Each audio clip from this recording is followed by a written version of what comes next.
Thank you, I think. Apparently we're starting with cute pictures, so that's me, age 5.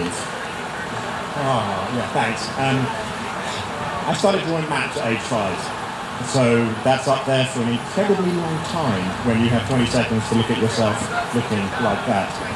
I made up places, a lot of people did. This is a map I drew when I was 8. It's the oldest one I still have. I found it 2 years ago in my attic. I hadn't seen it for 20 years. I found 2 folders with thousands of maps. So basically, I rediscovered my childhood, which was kind of interesting. I didn't draw fancy maps. I didn't do treasure maps. I did places that I thought were real. I might have taken it to certain lengths. That's 30 pages of A4 paper. I'm British, so we say A4 or whatever that is. I would get obsessed with things. That's a city called Londis. I wasn't very good at naming things when I was a young teenager. I would also get obsessed. So on the left-hand side, look at that railway junction. That is an incredible piece of engineering. Almost realistic for Victorian England, but I would get really obsessed with things and just keep drawing and drawing and drawing. Okay, I had no friends. My brother and sister didn't play with me, apparently. So what I do is hand-drawn, plausible, fictitious maps. It took me many, many, many years to figure out what I do and say it in a way that made sense. So this is the shortest way I have of saying what I do. I make stuff up and pretend it's real. In mapping, not like fictional friends. Oh, look.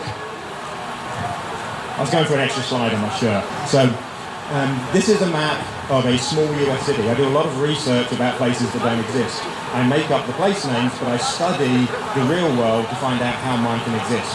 I don't do Lord of the Rings or Game of Thrones or anyone else's work. I just make up stuff. So is this a compulsion? There's actually a word for my condition. It's called katakokoiosis. There will be a test. The ability to see things where there aren't. So that is a rusty silo that I looked at and thought that looks like the coastline, therefore I'm going to make it the Gulf Coast of Florida.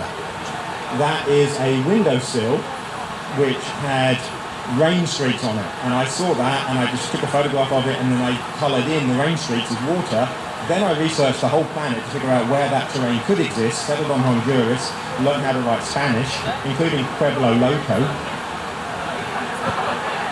That's at Low Mill. How many of you have heard of Low Mill?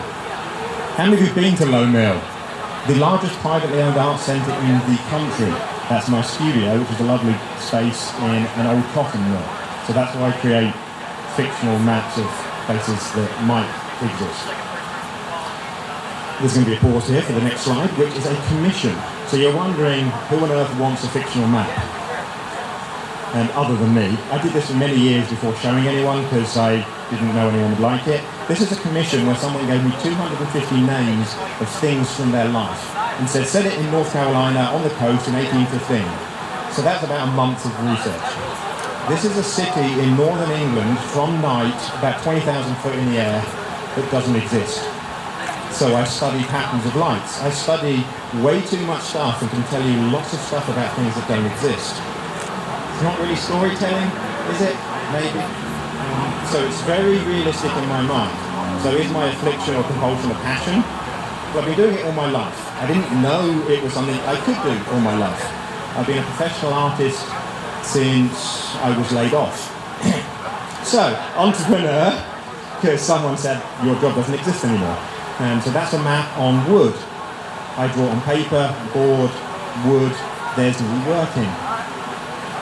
This is the slide where I went, oh, if I'm not talking about what I want to talk about, there's a picture of me drawing. So I use very fine pens, 005 Prismacolors if anyone cares, colour pencils, I use watercolour occasionally, and also acrylic paint. Acrylic paint works really well on skin. So my latest venture is drawing maps on skin, directly on people, where I'm seeing the body differently. I'm seeing the terrain of the person as a potential background for a map. And that is my Human Terrain series. I had no idea how it would be received in Huntsville, Alabama. So I do other stuff as well. This is a city in Western England, just to show you the level of detail. That's about 3 months worth of work. And that's a fraction of the map.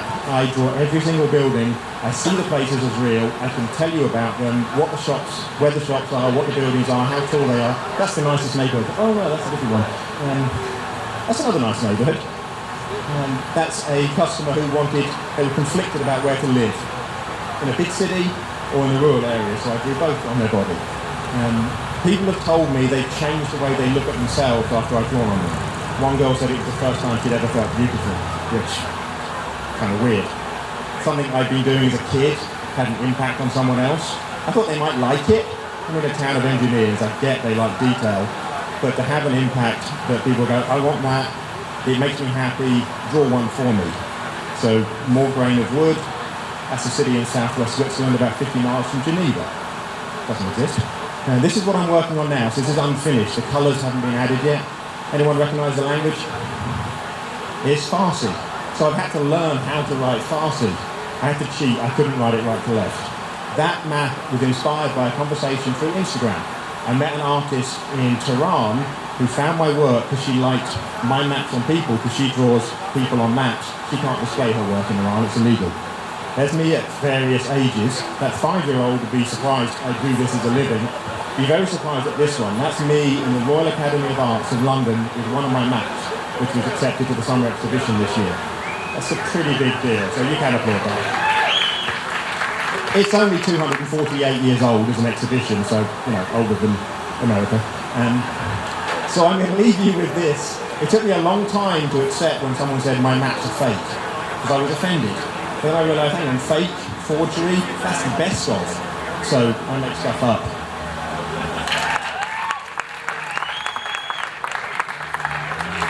What a great start to Pecha Kucha night, guys. We have a 15-minute intermission, which means grab some barbecue. I challenge you to meet someone you don't know yet. Grab a alky pop, I don't know what they're calling them, but a popsicle with alcohol in it, or one without.